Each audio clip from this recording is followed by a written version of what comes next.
And a high fly ball, center field. He hit it a ton. It's gone. And this one belongs to the Reds. And now it's time for another edition of Reds Net Live.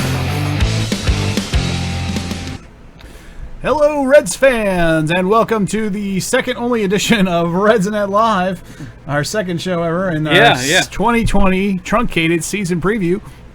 I'm B. Willie, your host, and with me today, as always, is Mr. Brian Eckenbauer. Hey, what's up, what's up? What's going on, B? Nothing much, man. I'm glad to be talking about baseball. Oh, hell yeah, finally. Glad to be talking about baseball. Oh, my God. We've had this in the works for a while. Yeah. But since the season got pushed back, there was no sense in doing anything. Doing a podcast on it. Plus, we were social distancing. Yes, we were. So we haven't been around for a while, so, we're going to try to do this, once a week? Every Sunday at 8 o'clock. That's how we decided to break it down. This one's going to be taped because it's a season preview, but we will try to do a live, about a 15 to 30 minute show every Sunday at 8 p.m. for the rest of the season. So we'll cover the previous week and we'll look forward to the next week. That way we kind of, because we noticed that, what was it, like the latest game on Sunday was like 3 o'clock or something? Yeah, like everything pretty much wraps up every Sunday at 3. Yeah. And then their only off days, I think, are on Mondays. And Thursdays. Yeah, so we decided that, Sundays going live would probably be the best if we were going to make it a live show. So. The other thing we're going to try to do is we're gonna have our fan line. Well, the fan line, which will have voicemail. I will look into the possibility of trying to take live calls if we can. That might take a little bit of testing and a little bit. I may have to dig into that a little bit further. Yeah, and we might, and we're gonna test this the way we go with this live stuff because there's ways we can do it. We can interact with Facebook. And stuff like that, so we might be able to take typed questions. Yeah. So we'll figure it out, and we'll just bear with us as we go through the whole learning curve on these on this truncated season. Yep. It's a new season, new rules, new everything, and it's gonna be a new experience for us because we don't normally do live shows. We always do pre-recorded. So that'll be new for everybody. New and exciting. I'm just glad to have baseball back. My God. God took it from us, and now it's back. Thank you, Lord. Yeah. But let's get right into it. So, we have a new truncated season. So they will start on this Friday, July 24th, and we'll go. It'll be 60 games in 66 days. So that's a lot of games in a short amount of time. Not a lot of off time. So, right. It's which the players were all for too. Oh, absolutely, and it's gonna be much more of a sprint than a marathon. And let me bring up our graphic here just to give you guys all the facts here. So what you're looking at is the new compacted schedule is 60 games in 66 days, 10 games each. So there's 10 games against each divisional opponent. So we'll have 10 games against St. Louis, 10 against Milwaukee, 10 against Chicago, and 10 against Pittsburgh. So that's 40 out of your 20 games there. However, you would think that they would be 5-5. You could tell that Willemrink works at the airport. Oh yeah, because he put MKE instead of MLL. MLL. Sorry, it's an airport code for Milwaukee. Yeah, that's pretty funny. I made it down lower though. I stopped myself. Oh, that's good. Yeah, I just noticed it. However, when you look at the schedule, you would think this would be 5. Like they would split it up maybe in a 3 and a 2 game series, so it's 5 at each. It's not though. We actually have an imbalance in each of our opponents. If you want to talk about that. Well, yeah. I mean, the reason being for that was the way they did all of the traveling. Mm-hmm. They tried to make the traveling as least as possible to affect the. Sorry about that. Try to make the traveling as least as possible of an impact for the teams because it's so many games in so many days. Yeah. As you can see here, this graphic that we put up for you, this is kind of how they did it. So they tried to keep the East with the East, the Midwest with the Midwest, and the West, well, a little bit more spread out. But yeah, because of Houston and Seattle. But it's mostly on the West Coast, or at least the second half of the country. Right, exactly. So they broke it up, and it actually makes a lot of sense the way they did it this way. I liked the way they did it. Mm-hmm. I thought it was very ingenious the way they were able to fit this many games into this short of a window. and the fact that it worked out that we're playing the AL Central also played in our favor. For the other 20 games. Yeah. So that gives us the White Sox and Detroit, and who else are we playing? Kansas City, Cleveland. You know, I really like the way the schedule kind of plays out too. We were talking about you're talking about how that we're at a disadvantage. We are against St. Louis and Milwaukee. Yeah, where it's 3 home and 7 away. Yep. And the reason why I did that is because of the like we showed on the map. It's the tracing of the route. So we're going to come back through somewhere on our way back home, as opposed to doing multiple trips on airplanes or whatnot. They're doing one round trip and making it go around the essentially around the pond, if you will. But in the same token, we also have against Chicago and Pittsburgh, we have 7 home games and 3 away games. I'm just worried. I am a little worried though about that St. Louis and Milwaukee, because those are, let's face it, it's a 4-way race right now. The way I look at the NL Central, it's us, St. Louis, Milwaukee, and the Cubs. So 2 out of the 3 potential rivals for the division title we have a disadvantage against. So at least in home game. So, but hopefully we can overcome that. I don't know. So. Moving on, let's talk about there's 40 out of your 60 right there. So let's talk about the American League opponents. We've got Detroit is 3 home, 3 away. We start off the season with 3 home games against Detroit, which is then followed by a 4-game stretch against the Cubbies. So we have a 7-game home stretch, a 7-game homestand right off the bat. So the first 7 games are at home, so that's to our advantage, obviously. Right. Mm-hmm. So that's good. And when you look at that statistically, that is already 28.3% of your season, because it's only a 60 game. Right. Well, if you go even further than that, Brian, and you go into that next series, through August 4th, which includes the next 2 series, which is the Detroit series and the first part of the Cleveland series. Those are 2 more home games introduced in there, with only 2 more away games. So that's even more of our schedule compacted at home to start the season off. Mm-hmm. And then if you look at it, we end the season at home. Actually, we end on the road, but but besides the 3 games. Oh yeah. Before that, yeah. The next 9 games. Is it 9? Yeah. The next 9 games prior to that are all home games. Mm. So we not that hometown fans are gonna do any kind of damage on any of these ballparks, because fans won't be in attendance, but you gotta like our chances playing the first part of the season and the last part of the season, essentially. So minus 3 games mostly at home. Yeah. But let's go on through that. So you've got the rest of your breakdown. Cleveland is split 2 home, 2 away. We split with Kansas City 2 home, 2 away. Chicago, we've got 3 at Chicago, and then we end the season with 3 away at Minnesota. Now, mind you, the Twins are rated right now preseason one of the best teams in baseball. Correct. So that it will not be an easy. Well, I mean, look what they did last year, man. They ran rampant. Yeah. The Twins did. They ran rampant. Yeah, they did. So if they do the same way, hopefully we'll end the season. Theoretically, I would like to win one out of the 3. Yeah, that would be preferable. I don't see Minnesota resting players. No. At that part of the season. I seriously doubt it. Depends on unless they run away with it. That's what I'm saying. It depends on what they run away with it, but I don't see them doing that. Yeah. I mean, we're looking, so basically by the time, the way I see it, we need to have the division wrapped before the last 3 games of the season. So we have to have it done within 57 games instead of 60.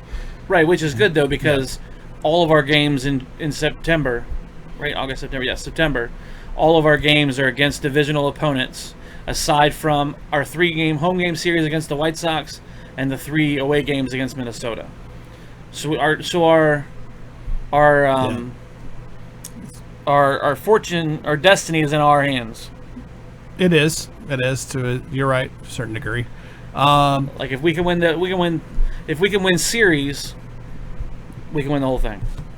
So you're thinking if we can, especially towards by the time we get to September, that if we can go on a rant, say through Pittsburgh, it looks looking pretty good. Yeah. I mean, even if we only take, because I really think that we could probably take I think we take Chicago for 2. Because that first week, last week of August and the first week of September, we played the Cubs, St. Louis, St. Louis, St. Louis. Yes. And then we're off, and then we play Pittsburgh. I think that we could possibly take the Sunday game in Chicago, take one of 3 from St. Louis, 2 of 3 is from St. Louis at home, and then we could possibly take another 2 or 3 or sweep Pittsburgh in Pittsburgh. And then if we just can take 1 of 3 out of the next 2 away series, which is Chicago and St. Louis, and then come back and win the series against Pittsburgh, White Sox, and Milwaukee, I really think it's going to set us up for being a good spot come the end of the season. By the time we get through the 23rd. So yes. By the 24th, we need to be – that's going to be a key date to watch. Our off day on Thursday the 24th, where do we stand by that point in the season on right here, September. All right. Yeah, we got a couple spots where we can gauge. Like September 3rd will be a good gauge, right? Yeah. Because we'll be coming to that Chicago St. Louis homestand. We'll be going on the road. And and see where we're at. Like, okay, let's gauge where we're at. How many games we out? What do we need to do? Where are the other teams at? What do they need to do? And then September 17th would be our next. Do we have a shot? Right, and then 24th is are we throwing in the towel at this point, trying new people, or is it we still got a chance? Yeah, I kind of looked at the 17th as if we're out of it by the 17th, obviously we're not going to catch up, which is, we need a hot start. There's no ifs, ands, or buts about it. I agree, yeah.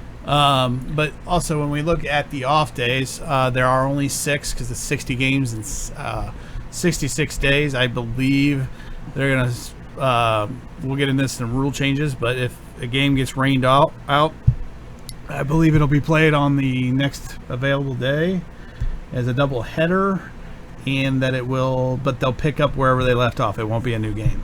Right. And any games that get stopped or postponed or delayed is just a continuation. Right. It is no longer the game got delayed, so then we're going to start next time we guys meet up and we're going to play another game because it got rained out. No, it's actual that let off in the 6th inning. We're starting the 6th inning. Yep. Let's go back to off days real quick. So again, it's 6 days off, 3 on Mondays, 3 on Thursdays. But here's the key thing: right out of the gate, we're going to play 17 straight games before our first day off on a Monday.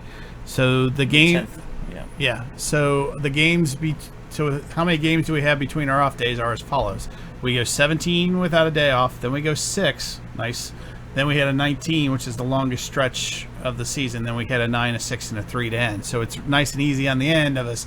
But right out of the gate, we have to have a hot start. There's no ifs, ands, or buts about it, just looking at it like that. Yep. Especially when you know that this season, 1 game is really worth a series, or 3 games, normal games in a normal season. So definitely a lot to digest there, and a lot to think about and keep in mind as the season progresses for us. All right, so we're going to move on and put our lovely faces back up here for you so you guys can see us. Hey. And we're going to move on to rule changes here. Give me a second to bring up the little graphic. Hey, there's our little graphic. Yay. All right, so let's take a look at these rule changes, and I think it maybe just between you and I both give our opinions, Brian, of whether we think it's a positive or a negative for the Reds. Okay. Going for us. The first major rule change is the universal designated hitter, or the DH, will now be adopted by the entire league. So not just the American League anymore, but the American and the National League. I believe this is an overwhelming positive, as we have a lot of extra offensive power in the lineup this season, especially in the outfield and whatnot. What do you think, Brian? This Reds team, this 2020 Reds team, was built for a DH. Do I agree with having a universal DH? No, I do not either. But I think this Reds team was built for a DH, so I think it actually will help them to their advantage, with being able to put somebody like a Votto. Give him a day off. Give him a day off from playing the field. Let him DH, or any of the players who come across like like an injury, like one of those minor injuries that normally they would take, a couple of days off and not play, not bat or whatever. Yeah, and at best they're designated or now they can off the bench. Now they can hit. Right. Right. So that it's going to play. But you got to look at some of the other teams around the league they're going to be in the same boat. Obviously, this doesn't help the American League. No. But it does help the National League, because some of those guys who had the crowded outfields, Cardinals was another one.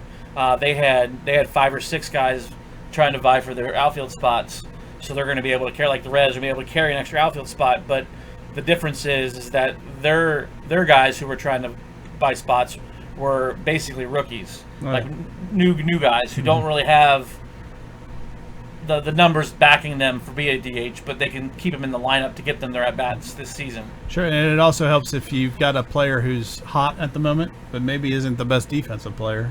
Right, like Aquino. Aquino is a perfect example. You took the words right out of my mouth. Yeah. So definitely a positive. So this is a big one. This is only for the regular season. This will not take place in the postseason, however. But they will now. So if we make it to extra innings, every inning will start with a player. Whoever's batting will end up with a player on second base. We'll start the inning off with a player on second base. So, and the person that will end up on second base is whoever batted last. Whoever made the last out of the previous inning is your runner on second base to start the next inning. And you can use a pitch runner. Right. But what's funny is the way they worded this. Base runner. The way they worded this was so funny because this had to have happened before they decided to use the DH, because the last part of this rule change is it says the runner on second base may be the player preceding the pitcher in the batting order. That's a good catch. I didn't even catch that. It's like it doesn't matter anymore. There is no pitcher in the batting order. So apparently they were thinking about this. Well, they probably this is probably cut and paste right out of the minor league. Exactly. This was a minor league and that's thing. what it is. It's probably they just copied and pasted. But it's funny because I was reading. I was like, but there is no pitcher in the batting anymore. So what the hell does it matter? All right. So what do you think for the Reds, though, Brian? What do you think? As far as this goes, yeah. If every team's doing it, I don't think it's gonna be that big of a deal. Yeah. The Reds did go into several extra inning games. Mm-hmm. We have been the cardiac kids numerous times throughout the last decade and a half. Mm-hmm. Do I think it's going to hurt us? Yes, I do think it's going to hurt us because of the depending on who we have speed-wise out there. Mm.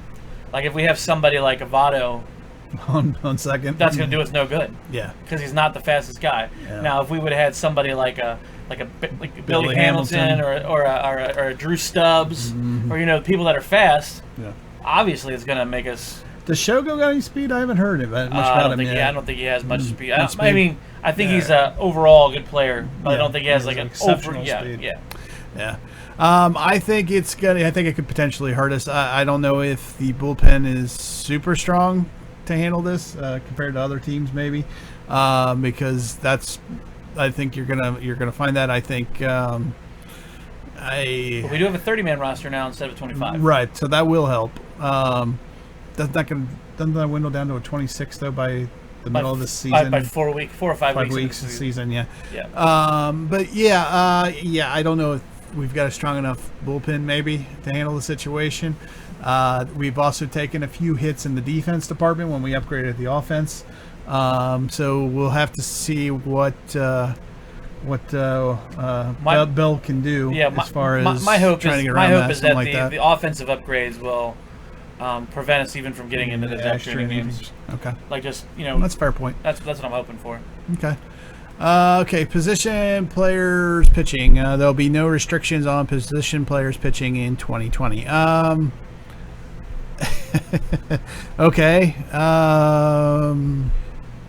I don't know if this really does much other than maybe for like Lorenzen, where they were having trouble whether he were going to designate him as a both types of players. I didn't really even understand this rule. Yeah.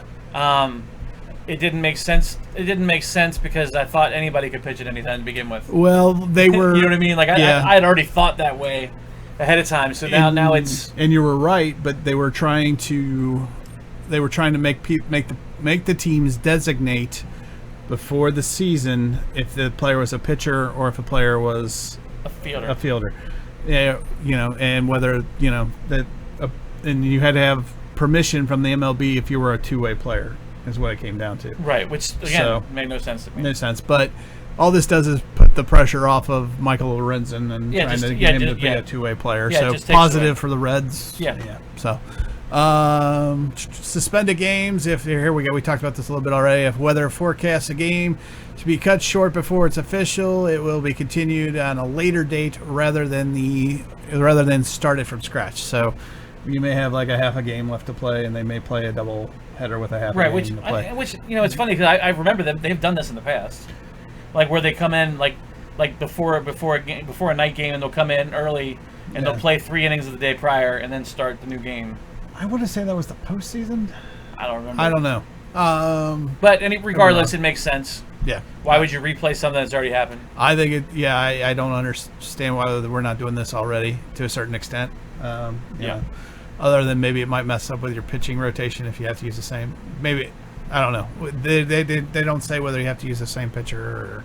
I don't think you would. I think you'd be able to start whoever you want. Right. Now the next 3 are the ones that I don't agree with. Okay. Unsportsmanlike conduct. Players and managers will be expected to maintain physical distance from all umpires and opposing players on the playing field whenever possible. Players and managers who leave their positions to argue with the umpire, come within 6 feet of the umpire or opposing players or managers for the purpose of argument or engage in any altercation on the field will be subject to an immediate ejection and discipline, including fine and suspension. Discipline will be consistent with past precedent and shall not be reduced or basically can't appeal it. So you're telling me that you can no longer, if you've got an umpire who's not consistent, who's all over the place, he's calling his balls where his strikes were and strikes where his balls were, and you can't do nothing, you can't come near him to argue it with him, there's a problem. Correct. My thought is I applaud the effort because this does take away this is social distancing essentially. The bench clearing brawls. Yeah, right. But that's part of baseball now. But right. But it takes that aspect away because you could see where MLB was getting upset with the way like things were happening between the Pirates and the Reds, and then you can see that aspect. Okay, I understand that, but my thing is a manager should be able to come out from the dugout. You want to keep him 6 feet away? Keep him 6 feet away. But he should be able to. This says that they can't come out the dugout. Yeah. It also says you can't leave your position. Yes. So now all of a sudden the catcher, who's next to the umpire and the batter, right, can argue the shit out of. Can argue the crap out of. Yeah. Go ahead. Can argue the crap out of. We're explicit. Their calls. Yeah. But no one else can argue. Right. So basically, the catcher's now going to have to become the manager. Yeah. In order to give it to the umpire. Yeah. It's really ridiculous. I think it puts umpires on too high of a pedestal, thinking that they're always right. After seeing how many bad calls are made during games, after they did the robot umps, where they showed the stuff as they're getting called, and they're not consistent enough to put this rule into effect. I agree.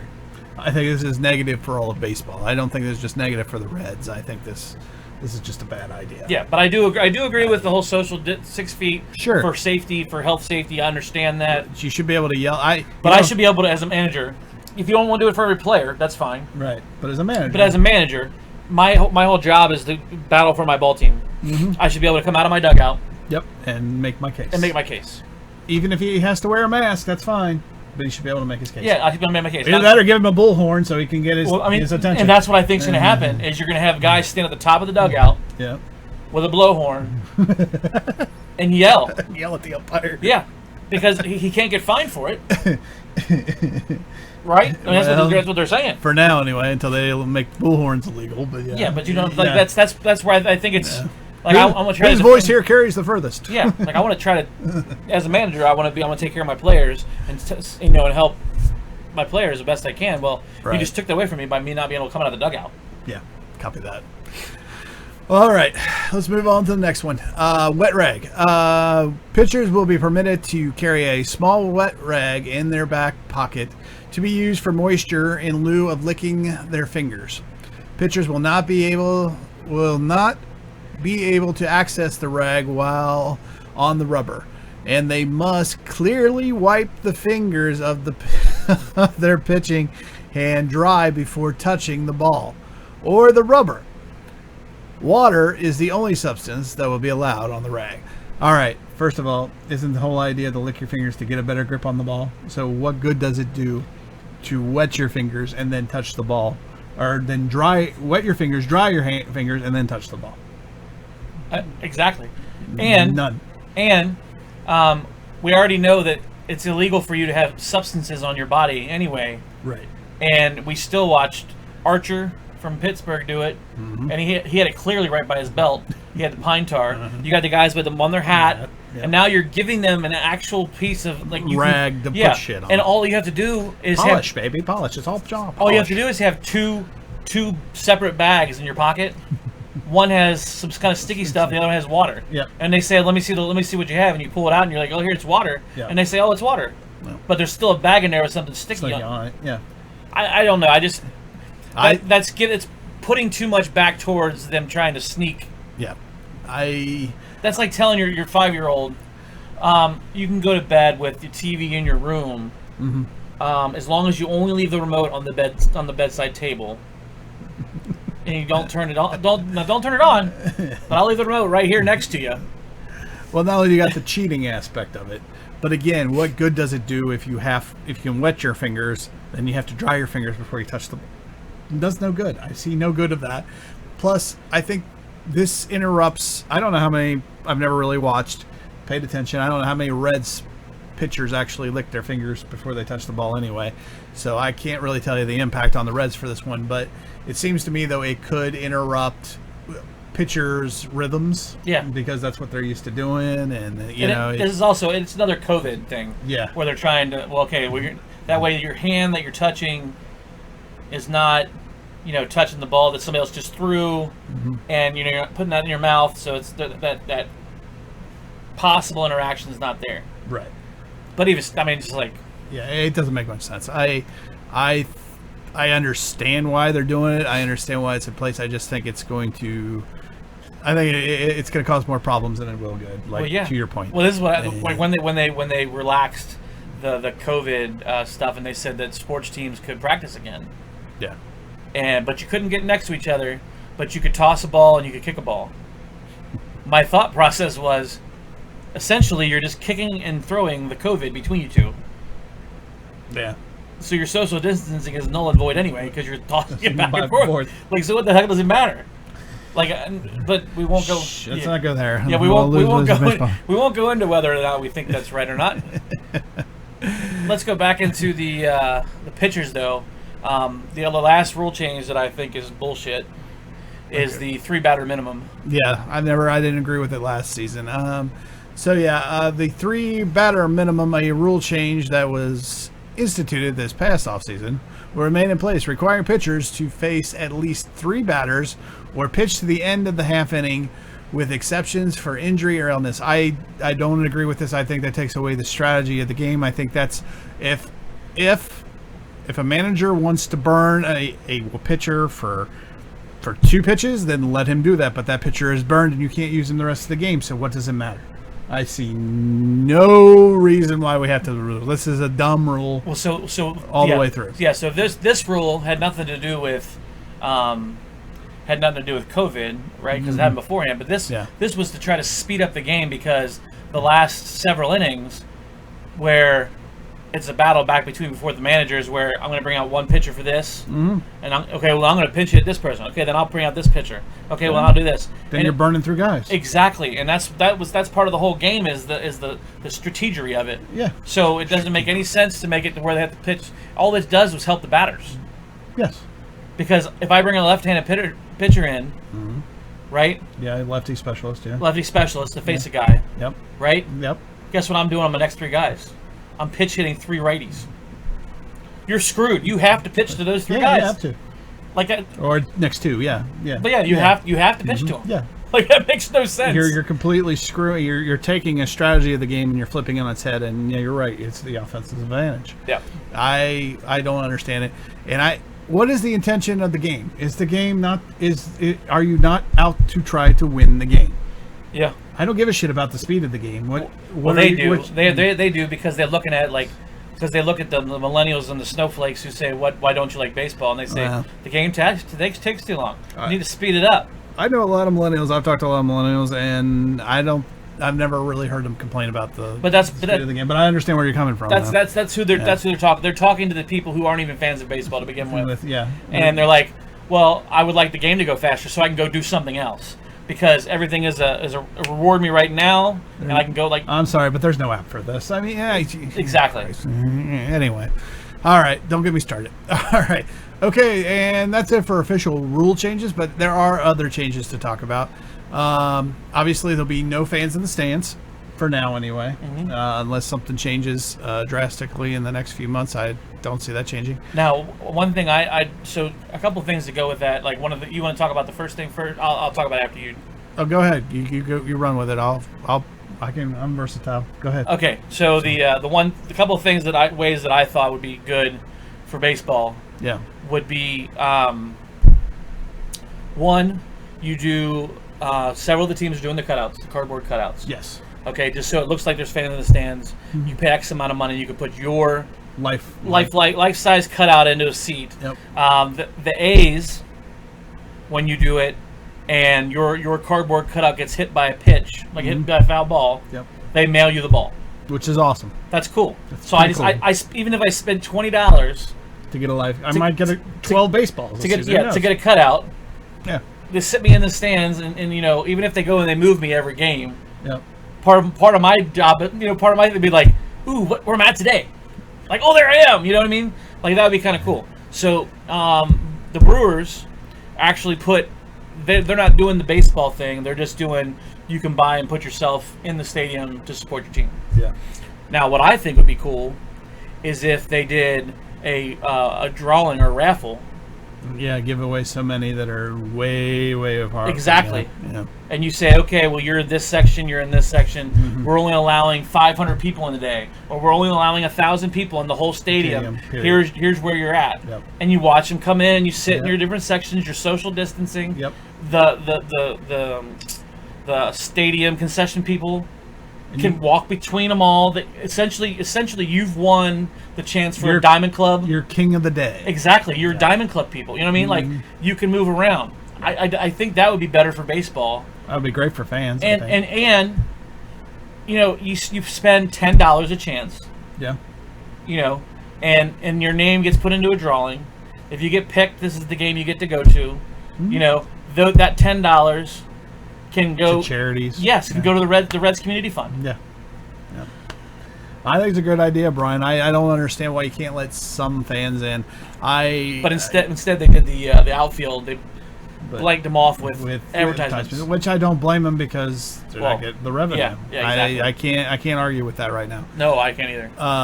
But I like your idea, and just think about this. Not only can you make one person, you can have that person bring, if they live in the same household, you can bring the whole family to the game all of a sudden. Yes.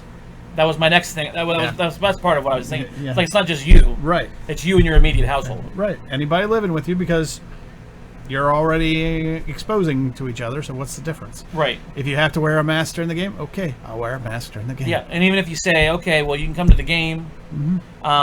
And when you come to the game, you're bringing your family with you, mm-hmm. Your family member, up to 10 people.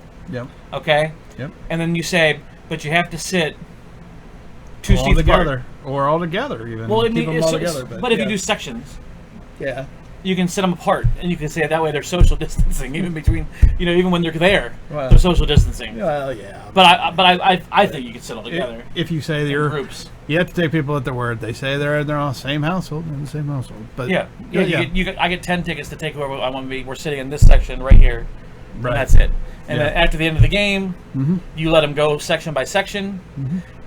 You go through and sanitize the section. Everything's done. Everything's done. Yeah, I'm with you. I don't see why that can't be done. You listening, Mr. Commissioner? You listening? All right. The other change is there'll be crowd noise. We've already seen this in some of the Reds scrimmages, that they are pumping in crowd noise from video games into the which was really interesting. It was the second game. Was it the first game? I think it was the first game. They were trying it, and you could tell they were trying to. The guy who was doing the announcing for the Reds, you could tell he was trying to when he should hit the button, when he shouldn't, or whoever's with him, when the button should be hit or not hit for the crowd noise, and trying to get it as fluid as possible. Trying to make it lifelike. And then there was one thing we saw online with Winker. Yeah, where he tips his hat. Yeah, he tips his hat to the fake fans, and there's nobody out there. Yeah. But the crowd went nuts when he made a catch in the outfield because they were using their buttons, and he just tipped his hat and turned out. It was pretty funny. I got it.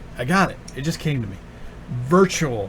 We'll put a camera in every seat. If you have season tickets, they'll put a camera there and a mic. And that'd be awesome. You sit it from home and watch your game. There it is. Virtual seating. Brand new way of making money. All right.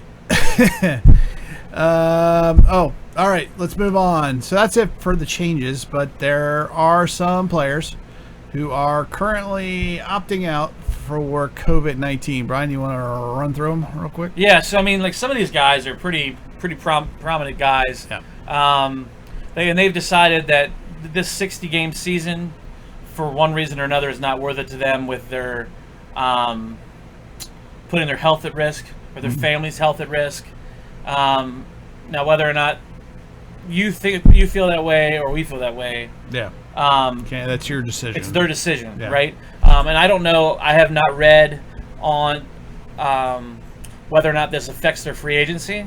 I wouldn't. I don't know. I have to look because that I know up. at one point they had talked about and they had said that if they don't play this year, the free agency will still go into effect for those players. They'd still accrue the year of time. And then they went back and forth with, no, it's not. Yes, it will. Well, now it's not going to. But this half-game season is still going to count for a full season. A bunch of different stuff where they had to play into salaries and everything else. Right. So anyway, so these guys are the ones that have decided not to play 2020. Couldn't tell you if it's going to affect their money or their salaries or their length of service with the team. Actually, the one I do know is the first one. David Price with the Dodgers. Yeah. He will not gain service. I did read that article for the Dodgers. Okay. He will not gain a year of service with the Dodgers. So he's still under the control for so he'll still be under year. for the next 2 seasons. After this 60-game season, next 2 seasons he'll still be under Dodger control. So it just transfers on. Then. Right, because they were talking about the 2 players that the Dodgers made a trade for with the Red Sox was David Price and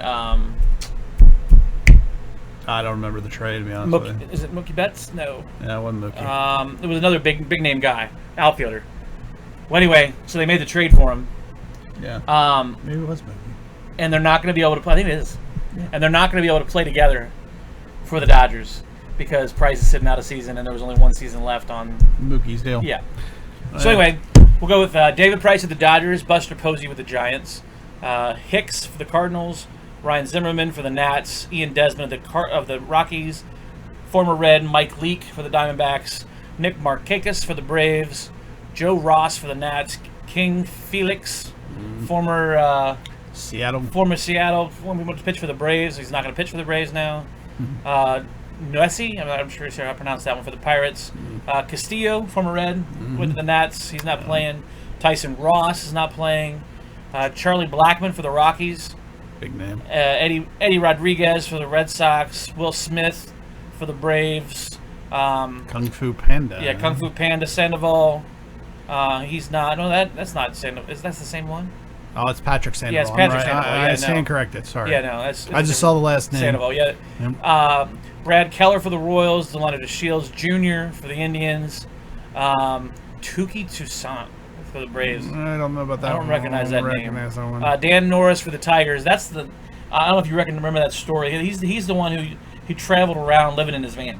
Oh, he's the van down by the river guy. Yeah, that's the van down by the river guy. Instead of staying in, buying a house or whatever, he stays in his van. Yeah, out in the parking lot. Ryan O'Hearn from the Royals, Bobby Dablick from the Red Sox, and Pete Kozma for the Braves. So the Braves have quite a few people who decided they are not playing. They're opting out. And a majority of them are pitchers. Yeah, I see that. I also noticed that most of these guys are fairly big names, which means they probably have long-term contracts and can probably afford to sit out the season. Yeah. That was the other thing I was saying. A lot of these players are not new players. Yeah. They're older players who have prior millions that they've made, and they can just sit back and say, well, I'll just wait. Yeah. So they have the luxury. But yeah, those are the latest as of like last week. The ones that have decided they weren't going to play. I put that list together a while ago. All right, well, that's all the COVID stuff. So let's get into the actual team this year. Oh yeah, since we're talking about the pitching for the Rays, we'll talk about the pitching for the Reds. Absolutely, let's get into starting with nice transition, Brian. Hell yeah, that is some stellar work, my friend. So let's talk about the starting rotation here. I think obviously you got I think actually it's Sonny and Luis right now because Sonny was named the opening day starter, at least anyway. Correct. So really, it's actually Sonny Gray, Luis Castillo, Trevor Bauer, Anthony DeSclafani, Disco, and Wade Miley is your number 5 guy, your crucial number 5 guy this season. They were named, I think, the number 3 best starting rotation in baseball. MLB.com gave them the number 3 rotation in baseball. In fact, I think I got a little graphic I can just throw over top of that. See there you go. There's number the full 3 list. So there's the Reds. Yeah. Woohoo. Yep. And then my Dodgers are number 5. So only you beat LA. Hey, number 1. So only the Nationals and the Tampa Bay Rays are ranked better than the Reds rotation right now. So. Yeah, like if you look at the list up there, you're not to just go off on a tangent here, but if you look at that list up there, the Reds, the Indians, and the Cardinals. Yeah. Those are the only 3 teams. Those are the Indians and the Cardinals are the only teams the Reds face. Yeah, that's true. Out of the top rotations in baseball. Yeah. So that's good for the Reds. That's a great. Well, yeah, they ranked us number 1 and easiest start. I think too. I didn't find a graphic for that, but yeah. So that's a pretty good. Good company. That's good company for us because on a normal year we would have played we played a lot of those teams. Yeah, definitely. So. But let's get back to the actual rotation here. And so back to this graphic. We put this together at the beginning of spring training, the first spring training. So that's why we had Castillo and Sonny Gray. 1. Yeah. But I have no problem making Sonny number 1. Hell no. He is brilliant. Ever since he got his shoulder, I think it was like a chip bone or something in his elbow. I'm not shoulder, but elbow. He's been outstanding. Since he got back with his pitching coach. That too. His college pitching coach is the Reds pitching coach. Mm-hmm. And since they got him back together, it's just been tremendous to watch him pitch again. Like, they were out in Oakland together, and he was tremendous. Well, Sonny went to New York, and our pitching coach came here into the Reds minor league system, and they got apart. Yeah. Sonny got blown up in New York, and they came back here to get together again. Fixed him right up. It's like, oh my gosh, that's amazing. Yeah, he said he was having when he had that chip, he had like a bone chip in his elbow, and he kept clicking, and it was throwing him off, and he got that removed. And now, like you brought up the pitching coach, he's back to being a number 1, and I have no problem with that. In fact, it's nice to really have 2 number 1s as your 1 and your 2. Yeah, last time I remember there being like a solid 2 number 1 rotation was the Diamondbacks when they had Kurt Schilling and Randy Johnson. That's true. For us, I think, even back when the early 2010, 2011, 2012 season, 2013 was the playoffs, I think.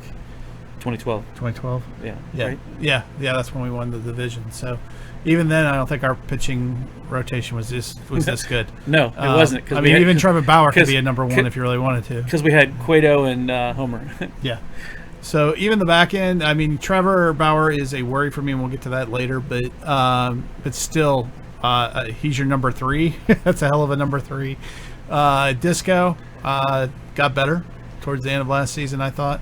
And Wade Miley so far looks pretty good. He was definitely a good acquisition. I think so. And that's your number 5 guy.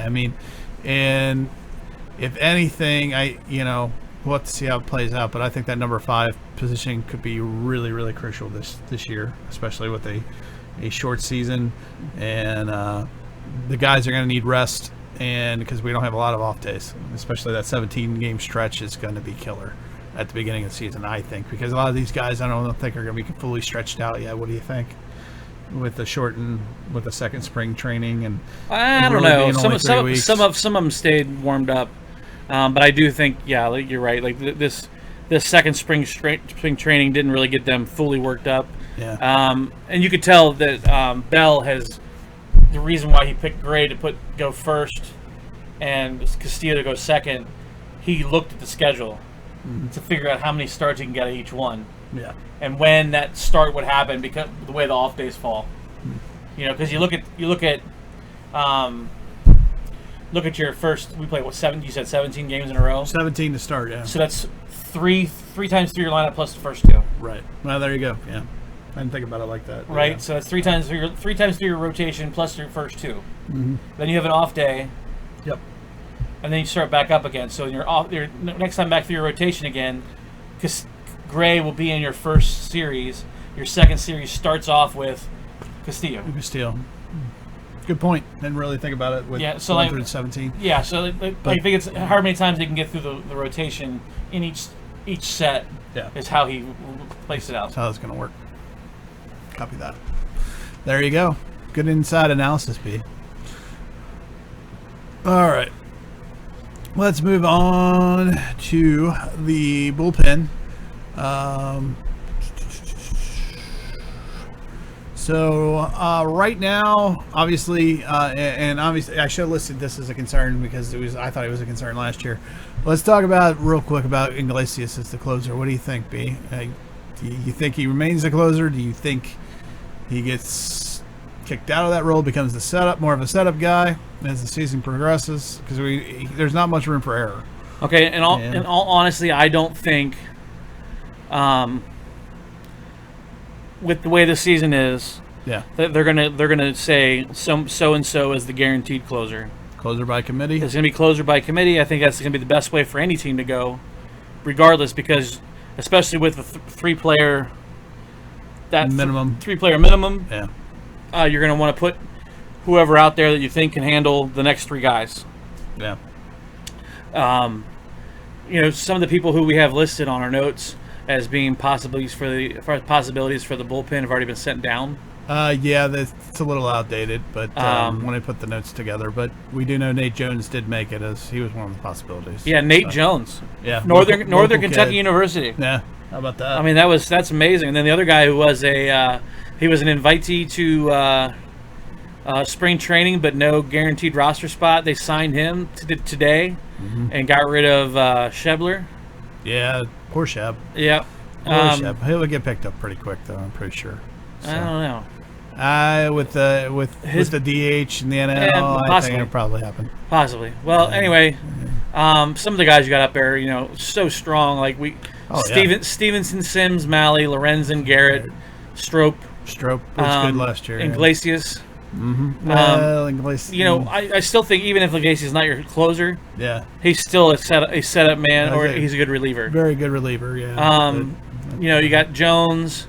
I don't know if did Cody Reed make the team. I thought he was, but I'd have to look it up. I don't think Romano made it.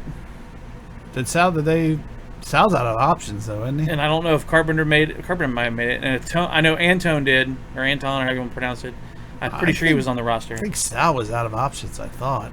Who knows? I have to look it up. Oh, we'll get into that. We'll come back next week with that. Well, yeah, that'll be on next week's thing when we say who made the team, because we still got a whole week left. Yeah, we've got till Friday. Yeah, Sunday, for them to break down who's on what, because they even get they get their extended roster, the 30-man roster, plus they get their B team roster for the teams for their players that are going to be on like the makeshift minor league in case somebody gets illness or gets hurt that they can pull from as their minor league system. Right. So like one of the guys we know is Aquino. He got sent to the B team to get pulled up if need be. Yeah, I don't think it'll be long. We'll see. We'll see. I don't know. It's a crowded outfield. Yeah, but sure. I don't really have that many. I mean, the way it looks like with Bell picking up Nate Jones and the other guy, I can't remember his name off the top of my head. The Rook, yeah. Yeah, I think it's Boris or Boris. It's a weird name, yeah. The other guy for the bullpen, it looks like he's going to carry extra bullpen guys. Well, we definitely need it in the start of the season. 17 with these guys not being stretched out. It's going to be, we're going to need it. So I think it'll be okay though. But I really actually think our starters will actually be able to pitch. You think they can carry 5? Oh yeah. You think so? Yeah. We'll see. We'll see. I'm a little worried, but I'm always cautious. But yeah, I don't know. I have to look up Sal though. I'll definitely look into Sal because I don't think if he has any options at all. I have to look. He's been around so long. No, I hate to say that. All right, so let's switch gears real quick and let's take a quick look at our best guess, I guess. Even though I won't really call it a guess, really. It's what the opening day lineup might be, or the players might be. Obviously, Joey Votto is an absolute lock. Mike Moustakas is a lock at second. Shortstop, I'm thinking they're going to use Glavis. I don't see any other. I mean, you got some guys on the utility. It's Galvis. But I think it's Galvis' job at the moment. Switch the letters. What's that? It's ALVIS. Oh. Not Glavis. Oh. Copy. All right, third base, definitely Suarez. Yep. No doubt about that. I think you'll have Tucker and you'll have Kurt Casale for sure. Yep. As your catchers. Pena's been looking pretty decent in their scrimmages. He had at least a couple home runs. And I didn't watch any of their preseason stuff, so I have no idea who Francisco Pena is. He's not a rook. He's a veteran guy. So if they wanted to take a third catcher, they might. Well, yeah, I mean, as long as he's got experience. I mean, he's got experience. I could definitely see him on the expanded roster for a while. Yeah. And then the outfield, here comes the crowded outfield, but Shogo is definitely in. Nick Castellanos, Senzel, Winker, and then Philip Irvin. Yep. Are all locks. We do have the Rule 5 guy, and I don't know I have to see if he's still around, but I think he is. Mark Payton is still around. Yeah, Janikowski was still there. I watched him on that first scrimmage. Yeah. He made a good play in the outfield, playing center field. Center field. And then on the Padres. And then we move on to your utility. Kyle Farmer's an absolute lock. You can play him just about anywhere. Catcher, first, third, second even, I think. Or short. This is shortstop. Shortstop. Shortstop, but still. And then you got Alex Baldino. Do you think Blandino is a lock? For now. Oh, I don't even think he's going to make the team. He's not doing all that well. I know. He didn't last year either, even when he came up. And they were talking about it, like, well, for a guy who was doing so well in the minors, to have such a bad outing when he came to the major leagues. We'll see. He hasn't looked too hot in the scrimmages. I watched him a few at bats yesterday or the day before. Yeah. Josh Van Meter, he's a lock. He's versatile. There's another guy you can play just about anywhere. You get Dietrich. Huh? I didn't put Dietrich on there because he's on the 40 man right now. I don't know, but there's a chance he could make the opening day roster. That's why I was like, okay, like looking at. Well, we can talk about him. I have no problem. Just look at that roster, like looking at that list. Mm-hmm. How many utility guys do you really need? Well, as opposed to pure hitters. I think to start the season, you're going to see most of these guys on there just because the roster is going to be huge. Yeah, it could be. But I think Matt Davidson makes the team. Yeah, I think so. I don't know about Cologne. What does he do? Christian Cologne. I have to look him back up. Hold on a second. That's okay. We'll talk about him next week. All right. We'll put him down. Put a pin in that. Yeah. You want to talk about lineups, or you just want to skip over it? Well, I mean, we can talk about lineups. Like, I really think that you're going to start your season off with Shogo as a DH leading off. Yep. And then I think you're going to have your outfield is going to be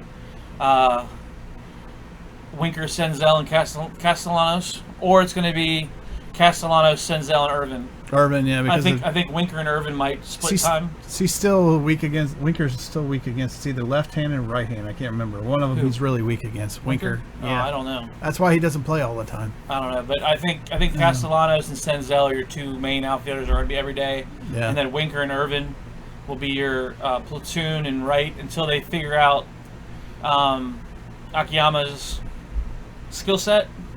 And then it may just be Akiyama, Castellanos, and Senzel in the outfield, and then Winker and Irvin will be your DH / fourth outfielder. Fourth outfielder. How would you put them in order, though? I know Shogo would be your leadoff, but you mean as far as complete lineup? Well, just theoretical batting order. If you just in general, not against a specific team. Okay, as it is right now, I would say Shogo, Votto, flip-flop if you want between Moustakas and Suarez. I would definitely keep Suarez at 4th, but that's me. Well, would you though if you wanted to bat you put him in 30 bats every game, starting the game off, and they're really hot in the first inning.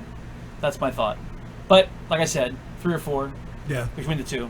Yeah. And then you have your Castellanos. To back him up, yeah. Yeah. Galvis. Okay. And then Senzel. And then Barnhart. Yeah. I don't have a problem with that as a general. Like I really don't. I don't see Barnhart not batting 9th. See how hot Senzel gets. He Bell's been raving about him, and that's the other thing. Is like Senzel could be your leadoff spot. And that just bumps Shogo down to the bottom tier. Yeah. Either way, it's a very potent lineup. Yeah, it is. I am excited to see it in action. I really am. Yeah, 100%. Yeah. All right. So let's move into. Let's go into roster moves or changes that have been going on here. You want to talk about this one, B? Yeah, sure. We got Aquino got sent down. Right. Relievers Shavers, Bowman, Kunal, they were all optioned. They're on the 40-man roster. The 2 non-roster players were assigned to the extra team. Mm-hmm. So that's Thornburg and Garcia. Garcia looks really good. He looked really good in spring training before we broke. Right, and that could be a just keep him in your back pocket kind of thing. Mm-hmm. For if there is an injury. Yeah. What do we got there? Oh yeah, because there's not the release period, like the days off period. Yeah. Any of these guys could be on the opening day roster if they decide to change something. Change something last second. Because they did, since it's only 60 games, they took away that having to be gone for 10 days or whatever. Yeah. No more waiting. You got NKU's Nick Jones. Mm-hmm. He was told he made the roster, so that's one of your bullpen spots. Right. And then happened earlier today was the Shebler.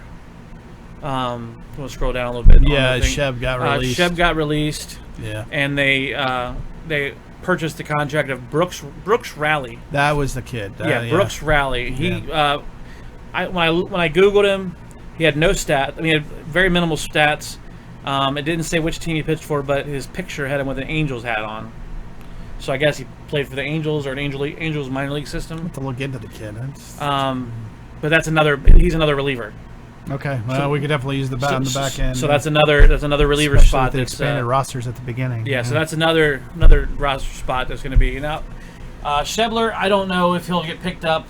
I bet he does. I mean, he might get picked up by somebody's B team because he doesn't have any options, obviously. Right. But he didn't do well for the Reds when he played up here. Like, he had a really down season. And then he went to the minors and had another down season. Yeah. It was what was bad was because it all stemmed from when he got hurt. And that's too bad too, because when he really filled in when Votto was hurt and stuff, he was part of that whole. Right. He played it together. Well, he played the outfield a lot because they moved whoever that other guy was to first base. Yeah. And he played a lot. Yeah. And he did good. I liked him when he played for the Dodgers. And that's how I knew him because that's right. He came over that trade. He came over the big trade with Farmer, Kemp, Shebler, and Puig. Mm-hmm. I really liked Shebler when he played for the Dodgers. He had a lot of monster home runs for them out there. Yeah. Since the Dodgers are my second team, so I knew a little bit about him before he came here. But I hopefully he gets picked up somewhere as part of their minor league roster this year, or gets picked up for the 2021 season. I think he gets. I think somebody somewhere takes a flyer on him, just with the extra DH spot and expanded rosters, at least the beginning anyway of the season. All right, so that's all the roster moves for the moment. Let's talk about our concerns, Brian. I know your concern is Mr. Votto, surprisingly, or maybe not so surprisingly. Yeah. So it's sad to say that when your former MVP on your league MVP, all-star, first baseman, longest tenured player on your team is your concern. But Votto has been, since 2015, he's started the season off really slow. Okay. Even though at the end of the season his stats are really good. Yeah.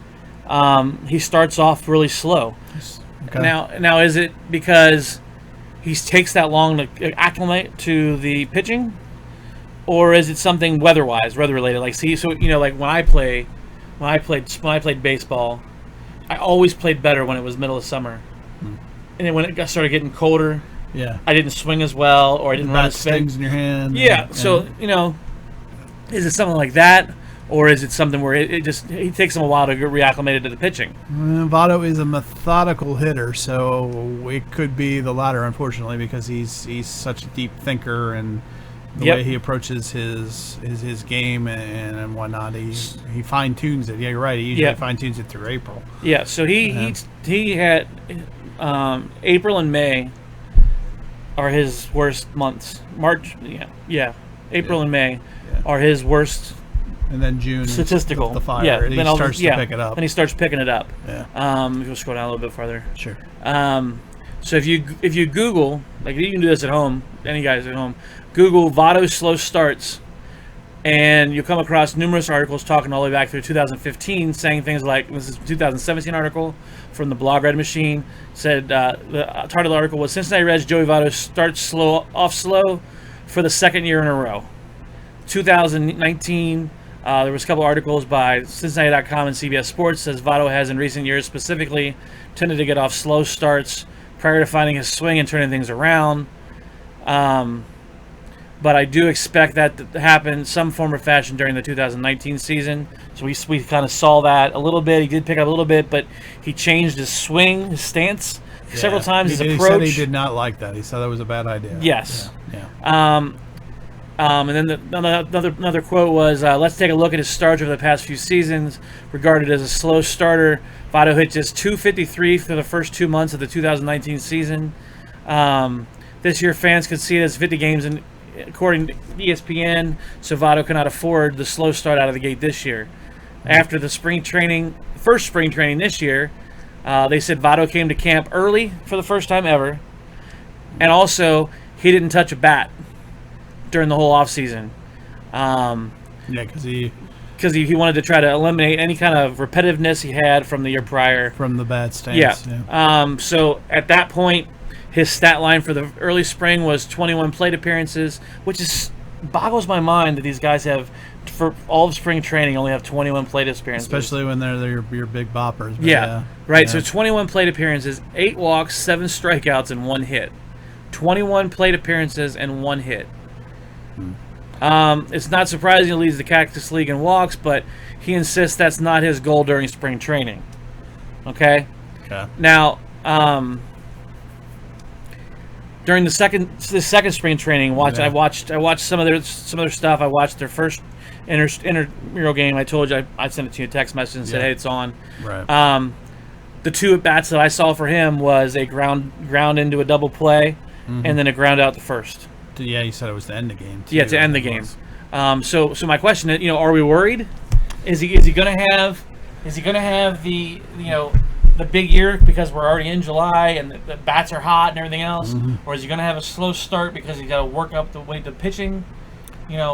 That's where my concern lies. That's my only concern on the whole team is that. We can only the only thing I can say is we can only hope that because Joey is such a thinker and that he is so methodical with his thinking and the way he approaches that he realizes that, number one, and number two is ready to at least be more aggressive, if nothing else, at the plate than he has been in the past, because they have the hot start is number one, and and not just that, but the Reds need to understand, and this is one of my concerns, is not only do the Reds need to be aggressive, but the Reds need to be prepared to be played aggressively, because every team knows the same thing, that it's a sprint, it's not a marathon this year. Right. So every team is going to come at them. That you're going to see a lot of hit and run. You're going to see a lot of bunting. I think bunting is back this year. You can see suicide squeezes again. It could be actually really fun to watch from our perspective, but from the team's perspective, it doesn't matter who we're playing. It doesn't matter if we do have the easiest schedule to start. They're all going to be coming at us, right? Because one win equals 3. It's that simple. So, and honestly, even in this shortened schedule, you could have this supports the Cinderella more than it supports the team built for the marathon run, right? I mean, you could have 100%, because if you look at years like you're talking about, look at years past, and you had the Devil Rays, or you had the Orioles or whoever, a month or two into the season, they're still near the top, and you're like, oh my God, are they for real this year? And then all of a sudden, the wheels fall off, and the rest of the season, they end of the season, one of the worst records in baseball. Where this year, if you got a bunch of young bucks, all you have to do is start hot. Start hot and stay hot. You can start hot and coast. Or coast if you get really, really hot at the beginning. If you got a really young team, this schedule really supports at least the possibility of a run. Your odds have improved. Right. You were talking. How many wins do you think wins the Central? Right now, I would say about 35, just because of how many teams. Like I said, I think it's a 4-horse race right now. Right. To start the season. Yeah. Like I think it was either ESPN or CBS Sports said that the projections for the 4 teams in the Reds division, the four you're talking about, was a 1-game difference between all 4 teams, because two teams had the same record twice, and they were all 1 game apart. Yeah, it's that close. Yeah, it's that close. Yeah. So it may take more than 35. I don't know. I hope not, because I mean that's more than 50% win. Yeah. Well, what happens if the Reds start out the season and they take 15 out of 17? They take 15 out of 17. You're coasting a little bit, maybe, but you still gotta. You can take maybe a couple extra losses, but you can't take beyond that. It's not like hypothetical. I'm just trying to figure out. It's not like winning April, all but 3 games in April, and then you only have to play 500 ball the rest of the season. That's not necessarily the case. When do you hit that point where you're like, okay, now we can coast? I don't think you can be comfortable. Not until the very end of September. Not until yeah. The way it is, it's such a compact schedule with those. Like I said, 17 games before we get our first day off. Mm-hmm. Then we got another 19 game stretch down the road in the middle of the latter part of the season without a day off. Yeah. It's if you have a bad day, you've had 3 bad days. If you have 2 consistently bad days, you've had 6 bad days. Everything is multiplied. Yeah. So I don't know. I think it's going to be intense, and I hope the Reds are ready for that kind of intense play. Well, that's the one thing I am looking forward to about this season, is that it is intense. Yeah. And that what is normally a don't get me wrong, it's not as long as the NBA season, but what is normally a long season for baseball, where you're like, we'll get it next time. There is no next time. There isn't a next time, and it is, we're back at it tomorrow. We got to make adjustments. We're doing this, we're doing that, and every game means something. Every run means something. Like it goes back to years ago for the All-Star game, where it says this year it matters, this year counts, or whatever. Now it's every game matters. Every game, every at bat, every pitch matters. For God's sakes, I mean, really, how many bad pitches can a pitcher throw? I don't know. I'm just. It's true. What are you laughing about? So, what are your worries, Brian? Okay, well, that was one of them. As far as players go, my only real concern, Brian, is Bauer. Okay. And it's only because of last season. And you can make a lot of arguments for him. These are his stats here. His stats from when he played for the Reds. Yeah, this is from last year. 2 really horrible starts, but like you said, if you take those away, maybe not as bad. But what I do see here is I see he's very good at striking people out. Yep, that's great.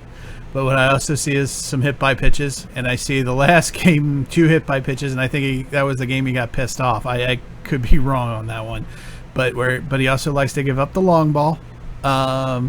His ERA was above a 6, so But like I told you, I pointed out to you, like if you take away his 9-run and 8-run game, I know he goes 3-1-3, 6-4-2-1-5. Still 6-4. Right. Not great. Right, but those games also, You're also hoping that, but his strikeout totals, if you go straight through, was 4-11, 4-11. Yes. 2 on that really bad start, and then 5, 6, 8, 9, 8. Yeah, but those are free pizza days. Okay, free pizza days. Yes, I'll give you free pizza days.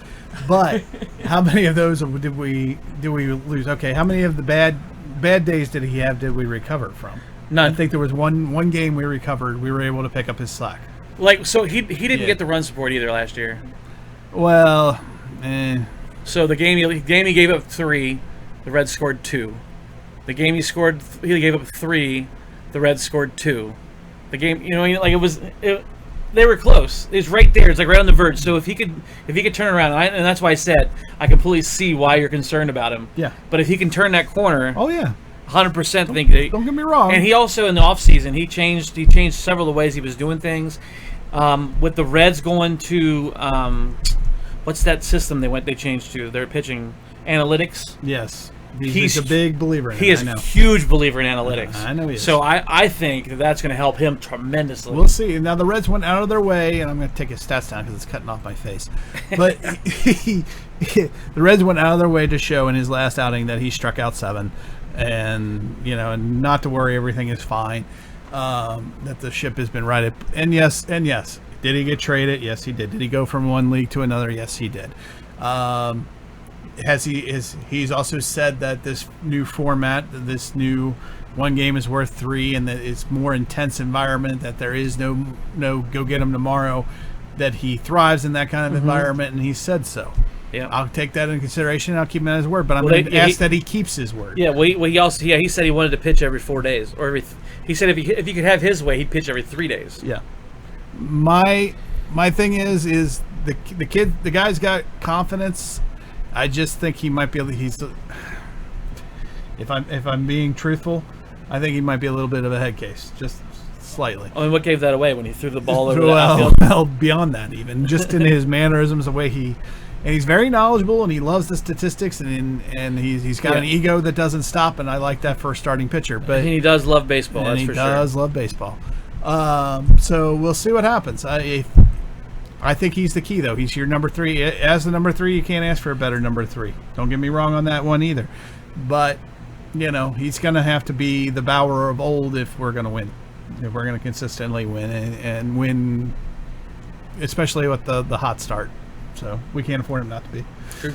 So that's my concern anyway. So, okay. So our only last piece of business here is once I take down our concern graphic. Apparently somebody had a birthday. Oh, yeah, Dietrich, yesterday. So, happy birthday. On the 18th. Derek Dietrich. Do we know how old he is? No. So, happy birthday, Derek. Hopefully it's a extended birthday present, belated birthday present, you make the roster, man. Because I do like the guy. Yep. He definitely has that personality. He's got some flair to him. He reminds me of maybe a little bit of a ghetto Pete Rose. I don't know. Yeah, I was going to say that, or maybe Glenn Braggs. Yeah, a little bit Braggs. Got some attitude to him. But that can necessarily be could be a good thing for the clubhouse too. Yep. It has somebody you can have a lot of fun with. He certainly had a lot of fun with the Reds last season. The Beehive and out there with the other opposing teams, mascots. With mustache and other things. He went out there with his utility belt for the lights that weren't working. Yeah, the lights weren't working. So he's got the right attitude, and he's definitely a good clubhouse guy to have, and it can help keep things light, if nothing else. But very happy birthday to Mr. Derek Dietrich. So. All right, well, that is our show. That is our season preview. Well, we'll be back next Sunday at 8 p.m. for our first live show, hopefully. Oh, yeah, thank you. And I didn't even do, I didn't do social media either. No, you didn't. Man. All right, let's do Fan Pulse first. Okay, so what is Fan Pulse? Fan Pulse is going to be our weekly question to you guys.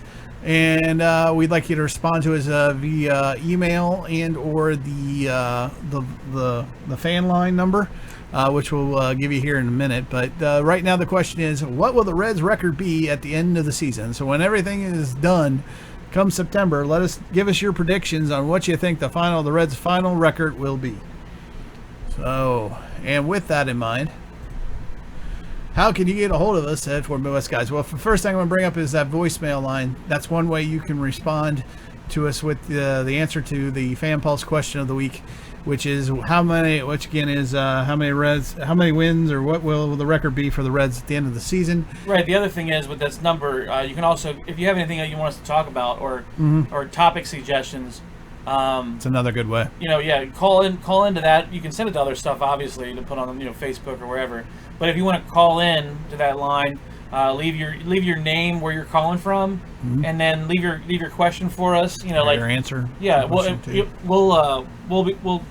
possibly play you on the air. Yeah. So keep it clean. But like if you say bring up something like, for instance, what was your favorite Reds team, and then we would play your question, and then we'll talk about whether or not the 90s team was our favorite team, or the 75 or 76 team, or those kind of questions.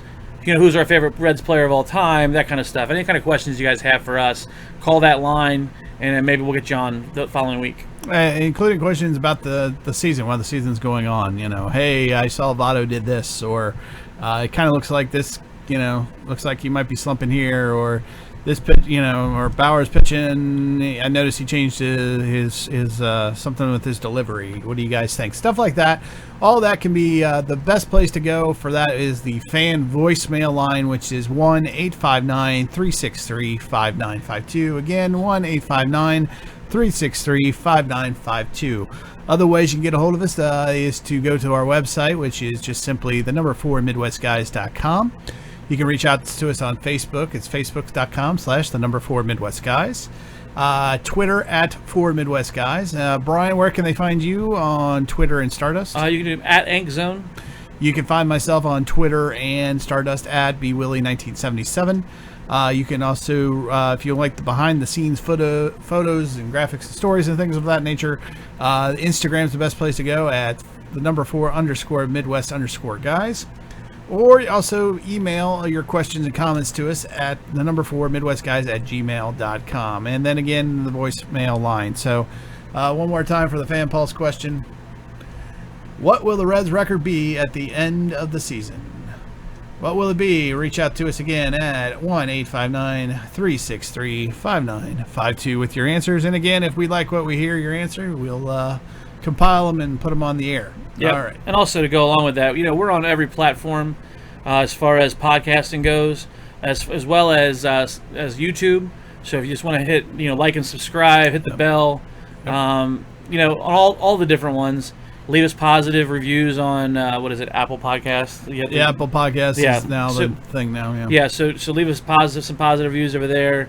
But basically, we're on everything. I've pulled them all up on my phone, and I can find us on all of them. So just look up 4 Midwest Guys. Yep. But we're glad to hear your thoughts and everything, and hopefully, here's to a winning season for the Reds. Absolutely, go Reds 2020, and the sprint to 2020. May it let it begin, gentlemen. Yeah. Hopefully the start your engines. The National League Championship Series will be the Reds and the Dodgers. With the Reds victory, absolutely. It doesn't matter to me, man, at that point. Reds victory, baby. Doesn't matter to me at that point. LA. That would be awesome.